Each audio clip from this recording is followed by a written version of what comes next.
Good morning everyone. Today we are going to see software testing unit 3 session 5. In the previous session we have studied the concept testing of object oriented systems, and we have seen that most of the systems are developed using object oriented programming languages. So it is very necessary to understand how to test such type of object oriented programming softwares or systems. So in the previous session we have studied the various features of the object-oriented programming languages or systems. So we'll see some of the features and why we need to test and how to test the object-oriented systems. So one more feature we left, that is constructor. So constructor is also very powerful feature of object-oriented programming languages, and using constructor we can initialize the values automatically. So whenever any object is created, the constructor will get executed. So whenever the objects are created, the constructor will get executed, where it will initialize any values automatically. And one more thing is, it will allocate the memory to the objects. So if you create 3 objects, 4 objects, 5 objects, so for all these objects it will allocate the memory as well as it will initialize the values, and it will execute automatically when objects are created. And one more powerful feature is destructor. So destructors are executed when object goes out of the scope, that is when object finishes its execution, and using destructor the memory will be released. The object, whichever the memory it has occupied, that will be released when the destructor is executed. So constructor, destructor are also the very important features of the object-oriented programming languages for allocating and deallocating the memory which is allocated to the objects. A constructor is a member function of a class which initializes the objects of a class in C++ or in Java or any other programming languages. These constructors, destructors concepts are used.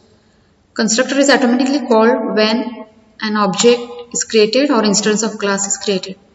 It is special member function of the class. So it is one of the function of the class. Why classes have to be tested individually? So as we know, in object-oriented systems, objects and classes are very important components of the system, because in everything in this world is treated as object and it is implemented inside the object-oriented systems.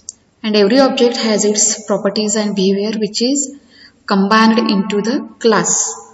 So the class has the data members and methods. So it is very important to test this, whether data members are communicating with the methods and whether methods are able to access those data members, that is those variables, or no.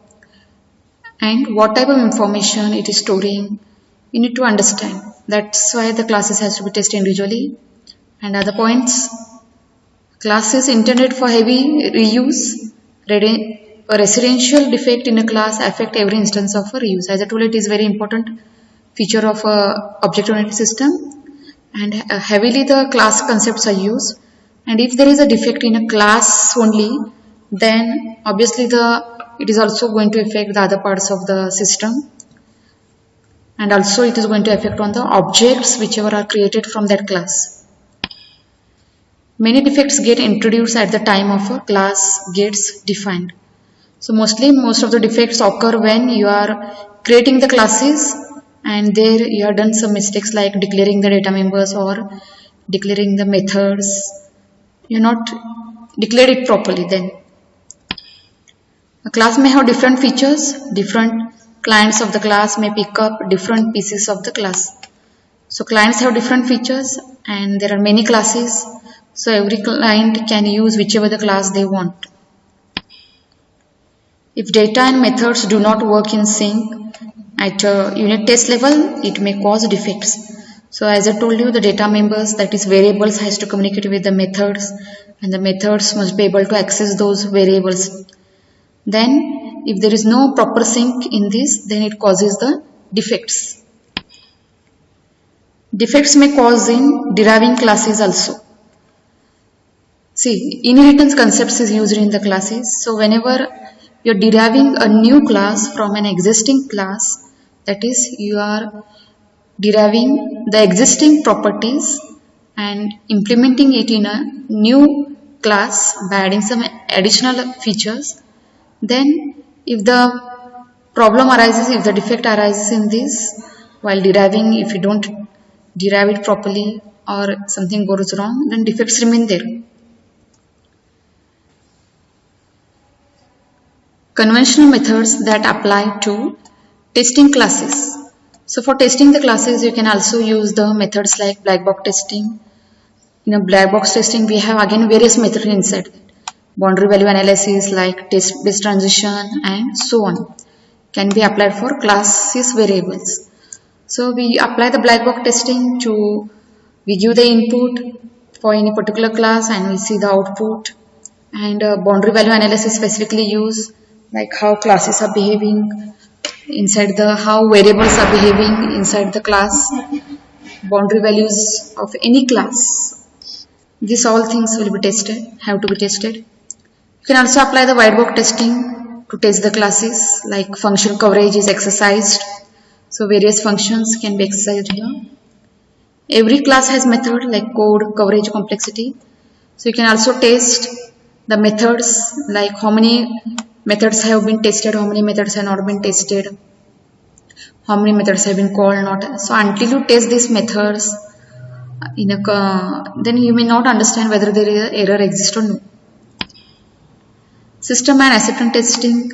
Since class is instantiated by multiple clients, so system and acceptance testing, system is like testing all the classes together in the system, and acceptance testing is testing here whether all the requirements of a client have been tested or no. That is, whether all classes have been tested or no, whichever the client needs. And every client can access different classes, so it has to be tested. So this is all the methods which are used for testing the classes. Alpha omega method. So this is like testing the objects through its life cycle from birth to death, especially using constructor method. So whenever the objects are created, it will occupy the memory. Memory will be allocated to the objects using the constructors, and whenever the object finishes its execution and goes out of the scope, it releases the memory. Using destructor, the memory will be released. So whenever the object is created until the end of the object, so how much memory is allocated, how it goes out of the scope, that has to be tested, everything. Because sometimes what happens, even after the object finishes its execution, it keeps on occupying the memory. It will not release the memory. Such things happens, and because of that the problems can be created and the entry will be shown in the database or any other features. Test the simple methods first and then the more complex methods. So first start with the simple methods and then you can go for the complex methods. Test the methods from private through public methods. So every class has the variables and methods. So, and these methods are encapsulated like inside a private access specifier or public access specifier. So whether you need to check whether private variables are accessed outside to the world, whether other classes are able to access the private variables or the public variables, public methods. So the private variable must be not accessible to the outside world or any other class. So only the public methods which are declared inside the public access file, only those should be accessible to the outside world or any other class. So this hidden data which is hidden from the outside world, it has to be tested, should be not accessible to anyone. Public member should be accessible to anyone. This has to be tested. Send a message to every method at least once. Ensures every method is tested at least once. So try to send the messages to every method so that you will understand whether that method is executing properly or no, or there is any defect or left. And also make sure that the messages between these methods are communicating properly. The messages are passing from one method to another method properly. Test the constructors method. Yes, constructor methods you need to test. There are many types of constructor methods there. by default is default constructor, again parameterized constructor, copy constructor. So you need to test these constructors. If I use that, then get the methods or accessor methods. Then if you're calling the methods using get or any other method or using functions, this has to be tested. Finally, the object has to be destroyed, and the object is destroyed, no further accidental access should be possible. So as I told you, whenever the object goes out of the scope or destroyed, check that it is not occupying any memory. The memory should be released. Putting classes to work together. So in this, the various methods of integration like top down, bottom up, big bang and so on are applicable here. So we use integration testing to combine all the components of the system, all the methods of the system, and we are making to integrate those, how the message communication is between these methods by integrating it. And in the message format, how it is means in a coding format, it is used with object, dot, method name and the variable. So these together will be tested. It is like integrating and together it will be tested. And the methods will be called with the help of objects only, like square dot area or circle dot area. And the pointer variables can be also used. So putting classes to work together, that means all together classes you are going to combine in. So when you combine the classes means obviously all methods and variables automatically it will be tested.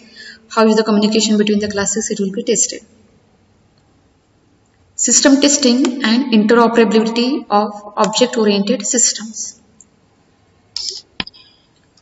Different clients use a class using different parts of a class and may introduce defects at a later phase. So the different clients are going to use the system. So different clients may use different class, and because of this later on the defects may arise. So keeping in mind the client's view, you need to test different clients view, you need to test the classes so that the defects should not arise later. Different classes may be combined together by a client and this combination may lead to new defects. A defect may not free all its allocated resources. An object may not free all its allocated resources, thus causing memory leaks and such related problems. So as I told you, some of the objects keeps occupying the memory and further it will cause the defects like problems like memory leaks or any other problems. Regression testing of object-oriented systems. So as I told you, regression testing is what? The code which is already compiled, debugged and tested. When you are going to make the changes in such coding, there are also chances that it may also affect the other working functionalities. So it should not affect the other working functionality and it should keep on changing, should keep on working even if the code is changed. So regression testing is done. The heavy reliance of object-oriented system on reusable components. Change to any one component could have potentially unintended side effects of the clients that use the component. Hence, frequent integration and regression runs become very essential for object-oriented systems. So there are several tools that help in testing object-oriented systems. So these are the tools specifically used for testing object-oriented systems: use case, class diagrams, sequence diagrams and state diagrams. So there are many tools available in the market to draw the diagrams on these. Okay, so we use tools to draw the use case diagram, class diagram, sequence diagram, state diagrams, so that we'll understand the flow of the system. So what are use case diagrams? So use cases represent the various tasks that the user will perform when interacting with the system. So in this diagram, the most part you are going to show of the user, how the user of the system is going to interact with the system. What task you have given to the user to interact with the system. So that you are going to represent in a diagram. See, always when you show the flow in a diagram, it's very easy to understand. So whenever we see any diagram, we will understand the flow and we can get the working of that particular function or software. So this is one diagram, that is use case diagram. So the users are represented in this symbol. This symbol is used to represent the users of the system. So there are two users of the system. One, the operator is going to use the system, and one customer is going to use the system. So we are showing here what operator is going to do with the system. Operator is going to system startup and system shutdown. So operator is just going to start up system and shutdown. And what the customer is going to do? Customer is going to perform various transactions like withdrawal, deposit, transfer, inquiry. And for all these functions, for all these transactions, the sessions are given. So some time limit is given to perform the withdrawal, deposit, transfer and inquiry. And one more is, if it is invalid PIN, you may not able to have to perform the transaction. So you have to enter the valid PIN, otherwise these transactions cannot be performed. And these are done by the bank, bank operating system.